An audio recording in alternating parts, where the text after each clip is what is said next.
Good afternoon and welcome to Midcap Radar live from the CNBC-TV18 Motilal Oswal studio. I am Amakshi Doria and with me is Vivek Iyer. Vivek, we've so far managed to hold on to that 25,000 mark. Nothing much exciting that is happening in the benchmark indices, but on the flip side, when you look at the broader indices, they continue to be vibrant. Broader indices continue to be vibrant, and this color across the screen is green, especially in the broader end of the markets. Advanced decline ratio almost at 2:1, so it's a very strong session, especially when you're looking at the broader end of the markets. The usual suspects are the ones that are doing quite well. Names like the different stocks, etc., continue to surge. We have quite a lot lined up on the show. We have a couple of managements that we'd like to probe. So let's start off with the top headlines today. Stocks trade ranged following a mixed session in the USA and rising geopolitical uncertainties. Realty and FMCG are the big gainers, even as IT and healthcare drag. Mid-caps are the clear outperformers. Defense stocks rise for yet another day, with the defense index hitting a fresh 52-week high amid strong buying in the sector on hopes of boost in domestic manufacturing industry after Operation Sindoor. Crompton Consumer climbs nearly 7% after posting good Q4 results. Revenue comes in line while profit after tax and EBITDA beat analyst estimates. Management remains optimistic about FY26 growth. Profit booking in NCC takes the stock lower. Also, FY26 guidance is marginally below what the street was expecting. Dhanuka Agritech surges after reporting the Q4 numbers. Net profit up nearly 29%, revenue surges 20% compared to last year. The stock is up over 7% intraday.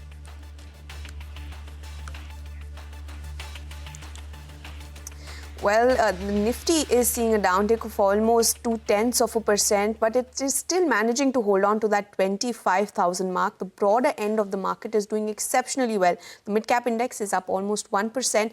That gets reflected in the advanced decline ratio. The advanced decline ratio is at 2:1. When we look at the sectoral indices, most of them are trading in the green. The Nifty Realty Index is leading the pack with gains coming in on Anantaraj. Nifty Energy as well as media also continue to gain in trade. But like we mentioned before, the action in the mid-cap space is very vibrant. And just to highlight just that, we have a special segment, Mid-Cap Movers. Hormaz is across the wall and is taking us through the mid-caps that are moving around in trade. Good afternoon, Hormaz. Good afternoon, Vamakshi. You'd be expecting the market to go into snooze mode ahead of the weekend, but of course there are certain pockets that haven't been in snooze mode ever since the last 2 weeks. Defense is that sector, and even today the defense index is at a new high. And take a look at these names. Cochin Shipyard, a note came out today where an analyst was projecting the stock to fall 60% from current levels. The stock is up 12%. Garden Reach is up 11%. Masgao Dock is up 9% at a record high, and Data Patterns too. All of these names have surged anywhere between 30 to 40% this week. And the same goes for the railway PSUs as well. All of these names have surged anywhere between 25 to 30% in the week gone by. Look at Titagad, of course not a PSU, but still 13% higher today. RITES, RVNL, IRCON, IRFC, all of them seeing gains of anywhere between 5 to 10% in today's session and 25 to 30% for the week. Now, of course, a lot of earnings reactions that have come in. Today, Newland Laboratories is the top loser on the Nifty 500 along with Godfrey Phillips, and two of them 5 to 6% lower. SKF is off the highs of the day, still holding on to gains of around 6%. Some stocks that are doing well on the volumes front in today's session, that also includes some earnings reactions like Crompton is up 8%. Shipping Corporation of India, another name doing well, 10% higher on very strong volumes. Look at Concor and Devyani International too doing well for themselves. And lastly, a sector that has been in focus has been the capital market names. The revival in the stock market sentiment has definitely given a boost to these names. Look at Angel One, CDSL, anywhere between 5 to 8% in today's session. Back to you guys. Thank you so much, Hormaz. The shirt you're wearing is red, but color across the screen is definitely green. Well, it's now time for a short break. The management of Balrampur Chini Mills joins us next to discuss their Q4 numbers and more.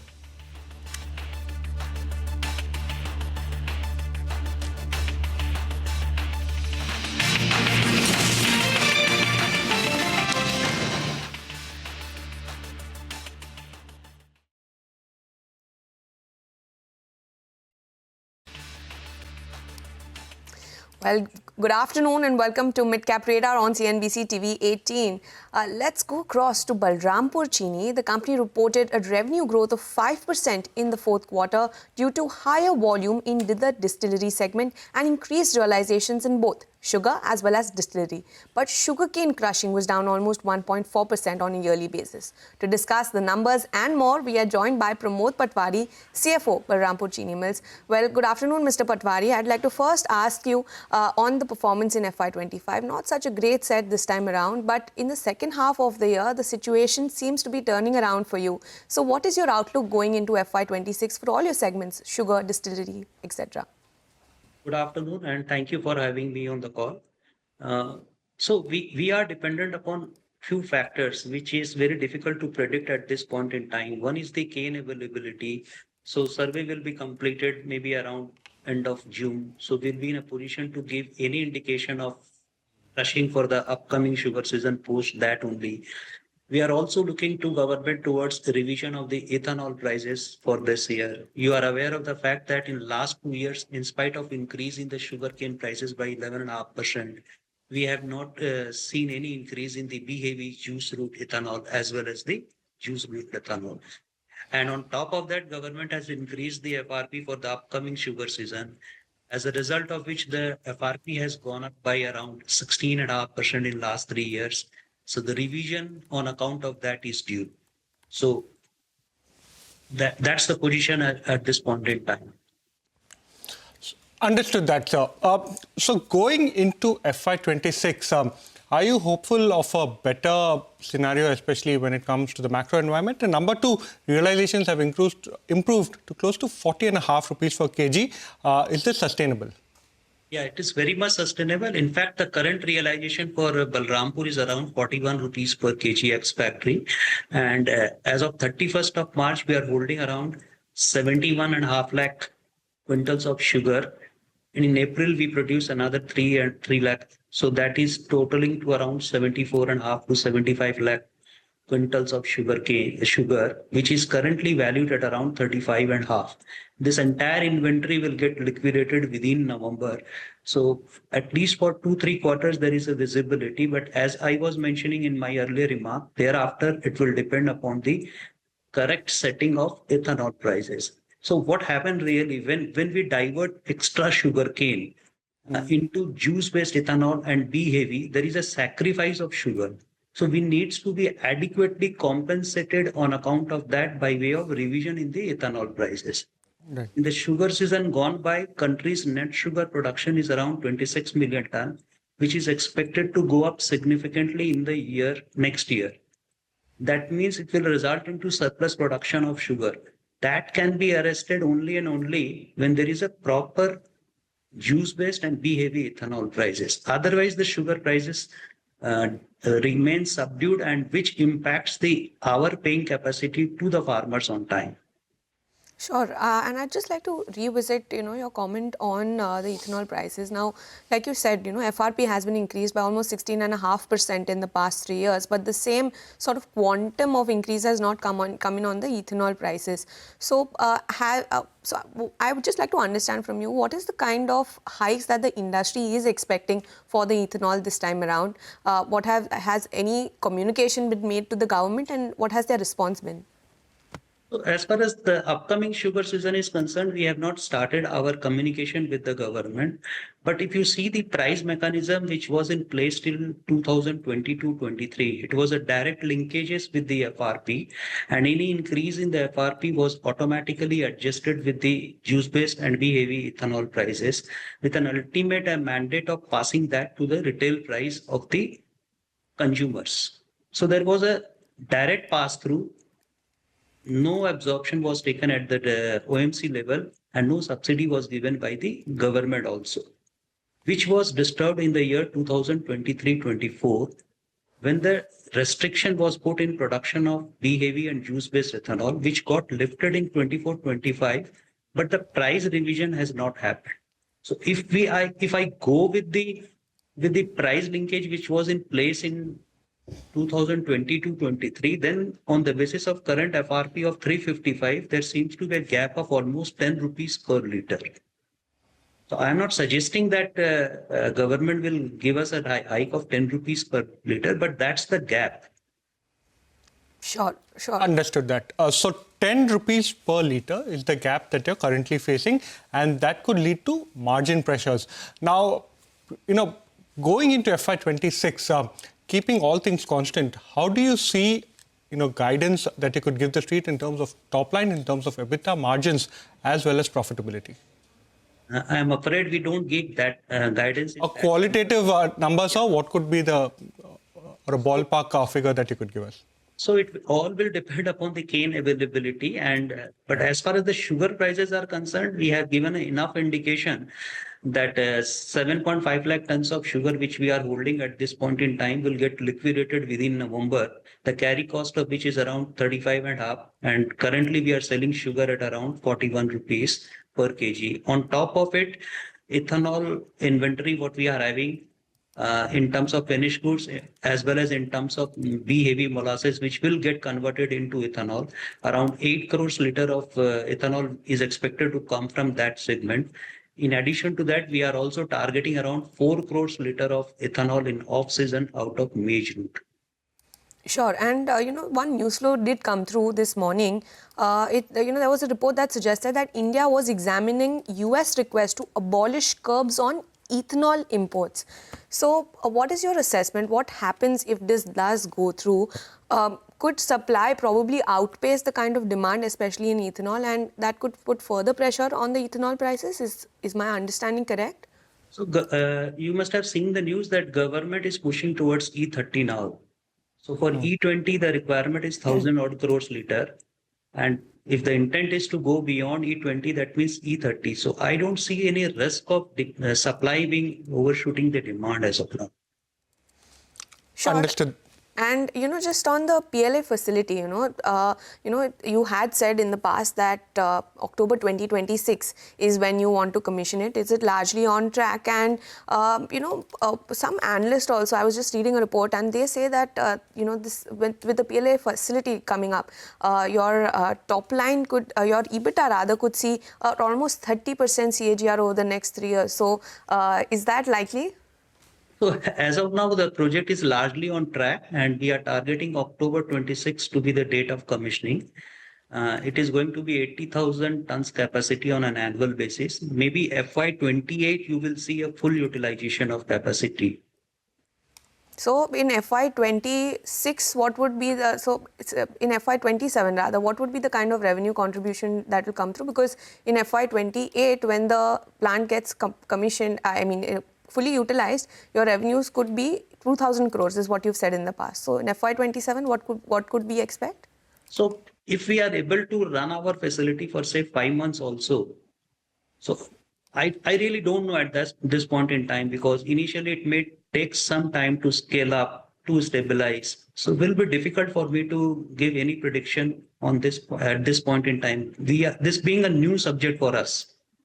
Right. So let's target that. Let's hope that FY28 will be the year when we will see the full benefit of this 80,000 tons capacity of PLA.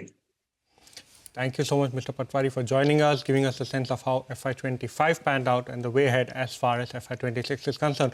Also hoping for a price hike is what the management has told us. Well, it's now time for a short break. The management of Kaplan Point Labs joins us next to discuss their Q4 numbers and more.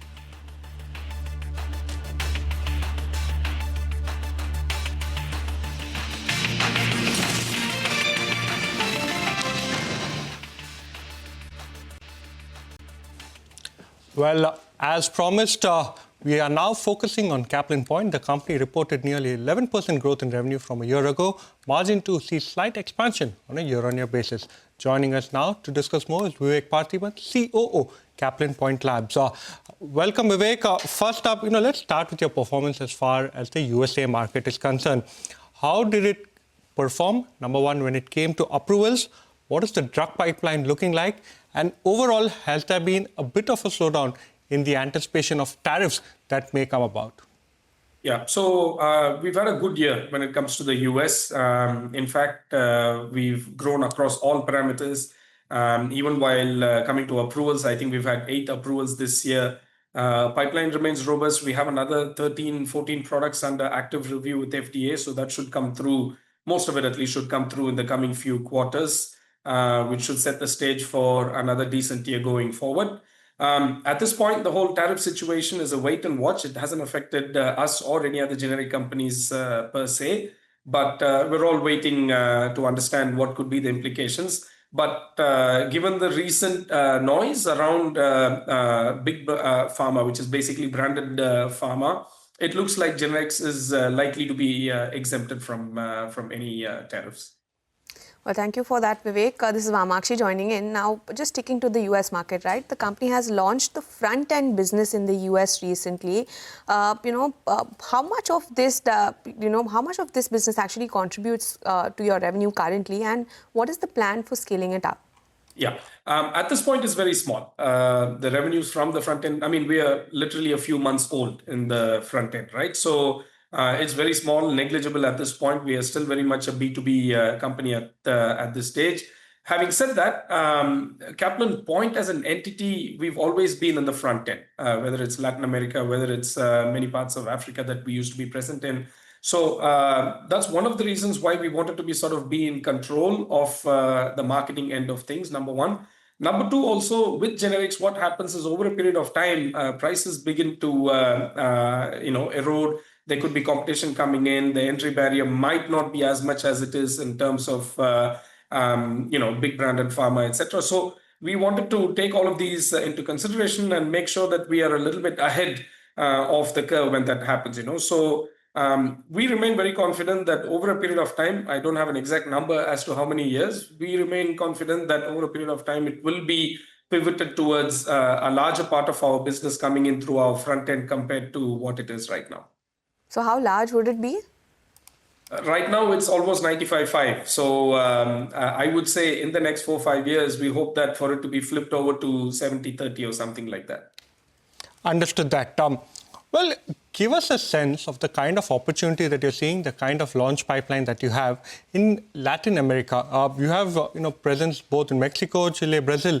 Growth plans over there, and can you quantify these growth plans when it comes to FY26? Yeah. So we already have a fairly dominant position when it comes to Latin America, especially Central America per se. The next wave of growth should come in from the larger markets like Mexico, Brazil, etc., Chile as well. We are a little bit further ahead, I would say, in Chile and Mexico as well compared to Brazil. Brazil does take a little bit longer, but we are there for the long run.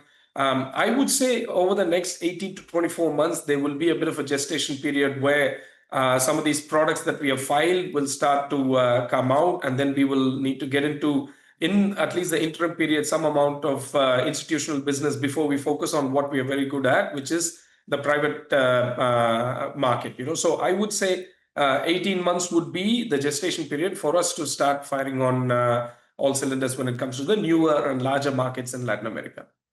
Sure, and you also received an insulin approval in Central America, right? So what is the plan on the diabetes front? How are you participating in the GLP-1 drug wave?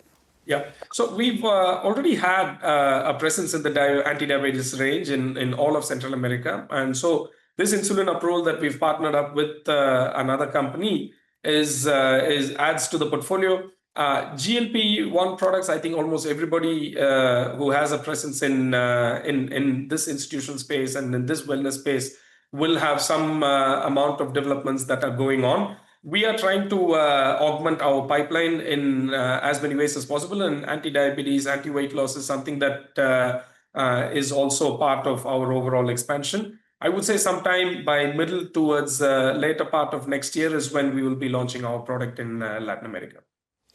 Vivek, at the end of H1, you had indicated that you have a close to 650 crore to 700 crore capex plan. This was to mainly augment existing facilities and also to go ahead and set up facilities as far as oncology is concerned.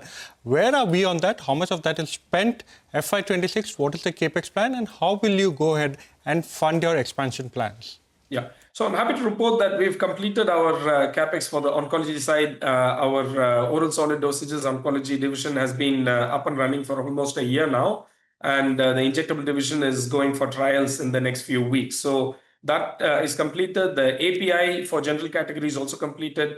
Our oncology API is going on in full steam. Last year, we've invested around 190 crores into CapEx, and we envision there to be another 350 to 400 crore over the current year and next year, and we should be done with most of our CapEx after that.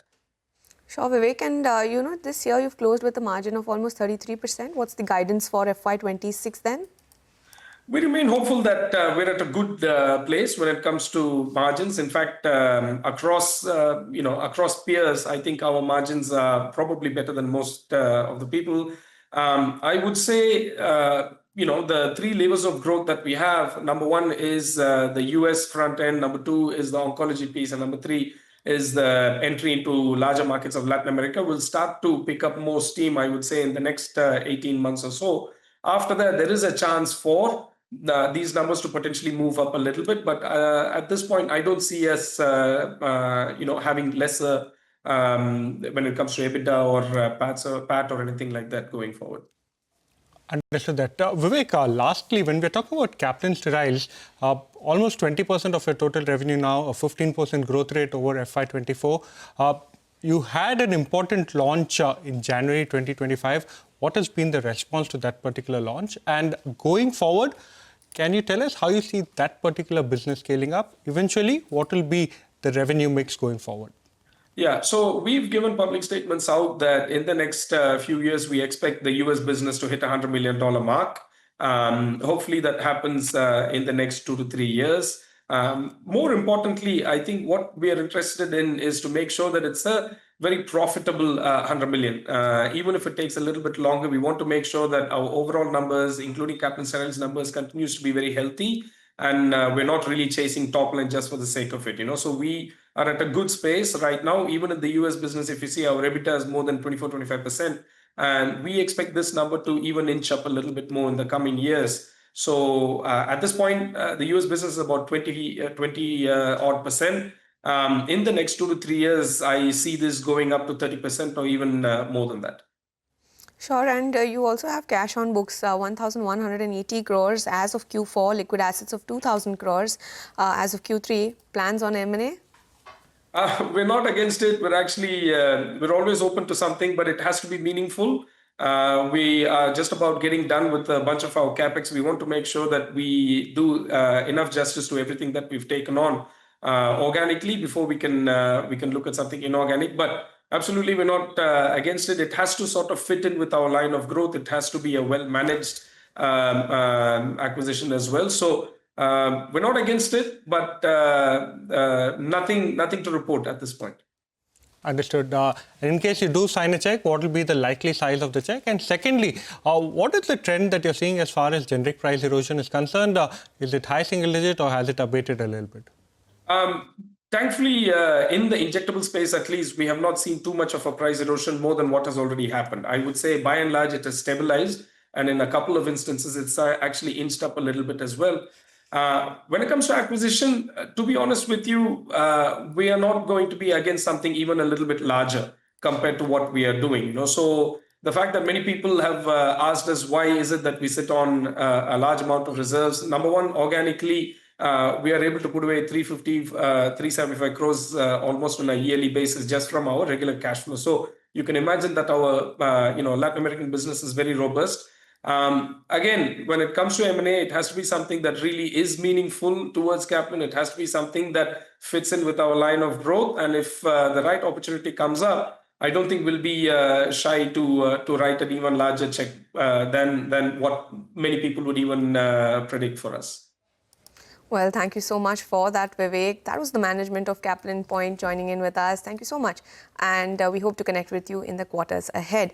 But, moving on then, let's also focus in on another candidate that is in focus on the back of its numbers. Crompton Consumer is up in trade, and Upasana is here to tell us why. Upasana? Well, the company has reported a good set of numbers. Revenue is largely in line. EBITDA margin and PAT beats the poll. Now, EBITDA margin beat was mostly led by the positive margin surprise in the company's lighting segment and the healthy growth trajectory seen in company's butterfly business. Now, coming to the numbers now, revenue saw an uptick of 5%, EBITDA saw an uptick of 30%, EBITDA margin saw an uptick of 240 basis points at 12.8% versus our poll of 11.5. Now, this beat was majorly supported by 700 bips expansion in EBIT margin of company's lighting segment, which stood at 15.9%, Butterfly at 6.7%, and ECD saw a stable margin at 16.7% on a YoY basis.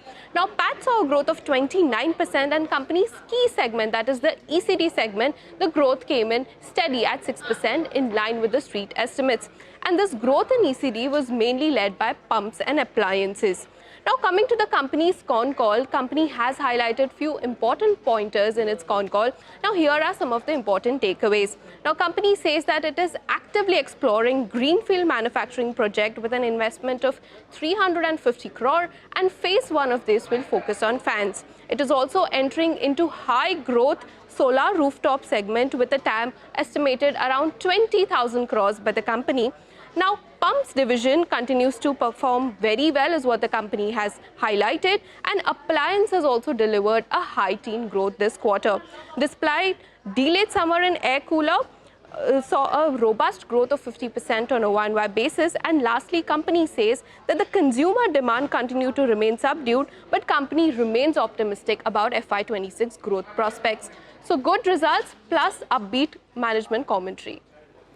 Thank you so much, Upasana, for joining us, giving us a sense of how Crompton consumers' results panned out with strong growth seen across the Butterfly Gandhimati, product portfolio as well.